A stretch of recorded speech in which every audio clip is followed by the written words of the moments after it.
debated the phenomenon of philanthrocapitalism.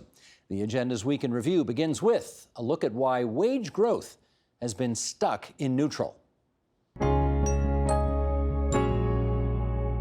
When you look at wage growth, one of the questions you get is, well, if the economy's growing and additional income is getting created, what's the split between how much is going to workers and how much is going to the interests of capital? In the United States, it's very clear that capital has been getting a bigger share of the wage growth, that workers have not had the labor productivity reflected in wages.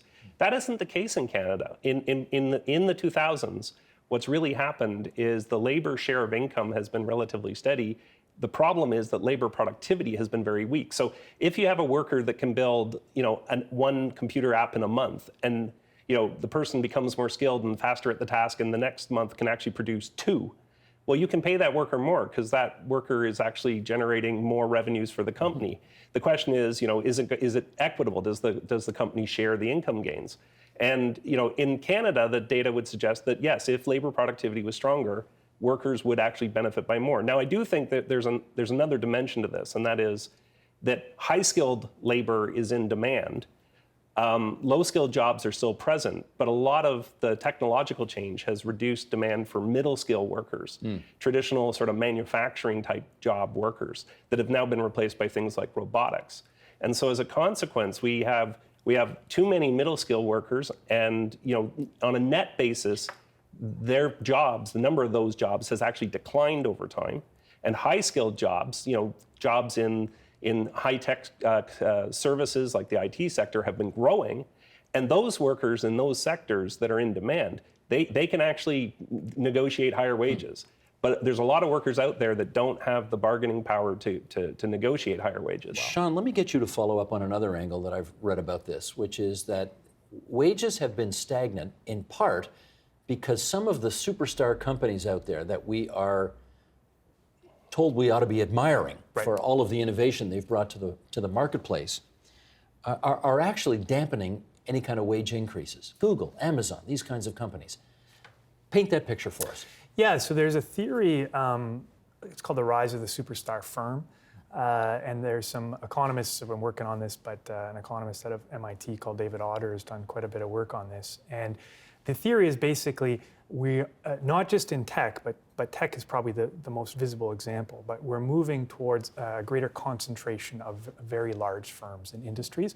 They tend to dominate the economic activity, and they kind of set the bar. And so, well, if you're working for those firms, you might actually do very well. Anyone else who tries to compete in that industry, other firms, they don't have the advantages, and they're not able to compete, and certainly not able to translate wage increases onto their workers. So think of everyone who's in the grocery business now having to compete with Amazon. Amazon's in there; they're incredibly productive. They're keeping wages down, or they're paying their workers good salaries, potentially. But anyone who's competing with them may think back and say, well, I can't pay my workers more right now. I got to make sure I'm reacting to this threat. Well, let me put that to Armin, because that's one way to approach it. The other way to approach it would be, if I'm going to compete with these giants, I need better people, and to attract better people, I got to offer higher wages, and that's the way I can get more competitive. Why doesn't it work that way? That's an excellent question, and I think it's because profit margins have been shrinking in the post-recession environment, and things are getting pretty cutthroat. So we've seen this incredible wave of corporate consolidation. In fact, I tweeted a reference to a series of papers today on my Twitter account that talks about the cartelization of the global economy, where large players are eating other players up and increasing their bargaining power. So, the mention was made of Amazon paying some of their workers good wages, but in fact, we're seeing that Amazon has the capacity of keeping wages down, as did Walmart. It's a hugely successful company because of its scale, but doesn't pay its workers particularly well. And as these companies take up more and more market share, they start driving the norm of payment, both in wages and benefits, as well as hours of work and access to stability. So, we've got Amazon also driving some platform economies. I did mention, and I know we're going to be talking about technology later, but one of the big things about productivity that is being driven by technological change is a lot of technological change now permits us to unbundle jobs and turn them into tasks, which you can open up to competitive bidding. And all these trends in technology tend to drive down marginal costs. There's the financial angle on this, and then there's the political angle on this. And let me talk about the politics for a second. Numerous newspaper columnists have observed that this may be one way for your government to kind of get back at its political enemies by not only creating this committee to look at the last 15 years of spending, but then kind of deny them some official institutional role to even participate in the process. Is this more about the perpetual campaign and having an enemy out there to target all the time? Just the opposite. I think this is about holding people accountable, which I think is what people want from us. They want responsibility. They want to restore trust and accountability. They want us to be transparent. This is a part of transparency, get the answers. We released the full Commission of Inquiry report that we received, we put out in the public. We just released the EY report, the 55 pages, the report that my full caucus got. So that rebuilding trust and accountability is part of this process. But at the end of the day, we got to move forward. We got to look through the windshield, and that's what I'm really excited about, that there is opportunity to modernize government and deliver services at a better service quality level at a lower price. And that way we can return back to fiscal balance. Again, with this language of the Premier's, the worst political cover-up in Ontario history, how exactly do you call something a cover-up that the Auditor General pointed out, that the Financial Accountability Officer pointed out, and that every media outlet in the province for the last several years reported on? How is that a cover-up? I'm reaching in my pocket because some of the words used by the Auditor General were things like unlikely assumptions, inappropriate, unreliable. Well, she didn't sign off on it. There's no doubt about it. Yeah. So this is someone who's independent, who is well respected in the province and in the country, the Financial Accountability Officer. If you've looked at the rating agency reports on the structure, I defy you, Steve, to kind of understand what really is going on.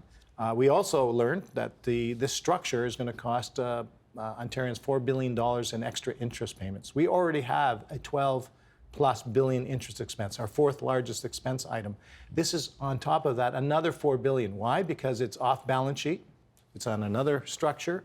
It's convoluted, and so the markets demand more interest costs for that. And so we're putting a $4 billion burden on the people of Ontario for what purpose? So I think we need answers. We need answers that the people can understand. But we need to move forward as well and get to fiscal balance so that we can afford to fund the core services, the hospitals, mental health and addiction. We got to get going.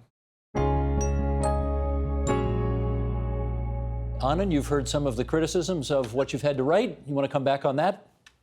Yeah, I mean, first of all, in terms of Matthew calling my book superficial, I just want to say in my defense, I am only superficial on the surface. I'm much deeper deep down. Second of all, I only was able to write this book because of people like Matthew who have jobs. Matthew works for the Rockefeller Foundation, right? And there were a lot of people like Matthew who have to take the kind of line he took here on TV in his day job, and who would take that Although when line, I wrote my book, I was working for The Economist as a journalist, Correct. and I was reporting Can what I saw as the fact. Well, yeah, but you just accused me of let me reacting finish my out of some sentence? professional having sold my soul to philanthropy. I wrote a book as a journalist that Can you actually let me finish? I will do, but I don't Matthew, want can you let me finish? your superficiality to continue to actually put me in a bad light. So thank you. We'll do this again when he's going to be respectful. Okay, well, there's a first for everything, and I Well, think we're here that's to debate the first. facts. I hope I don't know if you can see him there and urge him to come back, but if you can't, I'm afraid there's a door between us now, as well as a there is a door. Okay. Well, let's continue anyway here. Where do we want to pick up? I think the point you were making, Matthew, was that You were working as a journalist with The Economist when you wrote your book 10 years ago, and therefore the views that you've just expressed on television are not, quote unquote, bought and paid for by the Rockefeller Foundation. Have I got that right? Precisely. I've come to this as a journalist, as a reporter, responding to, seeing what I saw happening in the world. And part of that was that some of these philanthropists like Bill Gates, I think, were doing very positive things. I think are continuing to do positive things. What I think is needed is a proper debate about those that are doing well and why they're doing it, and actually calling out those who aren't doing well. And I think we need to solve these problems. I think Anand does raise a number of very important questions, not least that we are in a world of growing inequality, and we do face enormous challenges. But I think that to simply paint everybody with the same brush and say they are all essentially, at best, lipstick on a pig of a bad system is a counsel of despair, and actually we need to be finding out answers and solutions to actually some of these huge challenges that we face. We have a very delightful development here on the program. I'm looking at a shot of New York City right now, and I see both our guests back there. And I guess, what do we want to do? Anand, I'm delighted that you have returned to your seat. Do you want to just sort of pick up from the point you were trying to make from earlier? When I was interrupted? Yes, let's try it without interruption this time, and you make the point, and then we'll let Matthew come back. I understand that Matthew is a white man of a certain age who thinks that anybody else talking who's not a white man can be interrupted at will. But okay, we're not going to impute anybody's motive here. Let's just get on with the point that you wanted to make.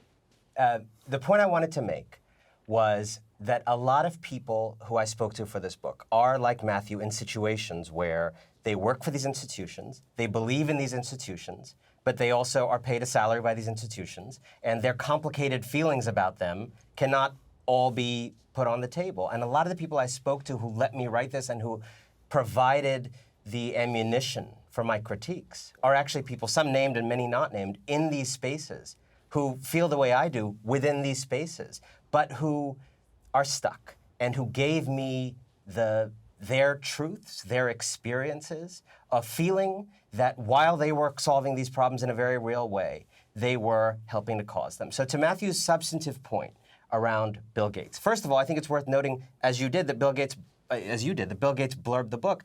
I think it's worth thinking about why someone like that, who is safe, who doesn't need to make any more money, has no career needs, freer than most people on Earth, why he felt permission to have this critique. If he has truly done as much as he has, and he has done tremendous things for people, why is he open to a book called The Elite Charade of Changing the World? If even he is open to it, I think a lot of us should be more open to it. Here's the substantive point. It is absolutely true, and I say repeatedly in the book, that these kind of initiatives help people, feed the hungry, house the homeless, save lives, millions of lives. I talk about Bill Clinton's initiatives. I talk about the Gates kinds of initiatives, all kinds of initiatives. That is real. What I am talking about at a more fundamental level is that these efforts leave untouched, in general, the fundamental system that has allowed the very richest people on Earth, the same people we are talking about solving these problems, to siphon almost all the gains from growth upward. I mean, the new numbers last year were that I think 80-something% of new wealth created last year went to the global 1%. And that is the Agenda's Week in Review for this Friday, September 28th, 2018.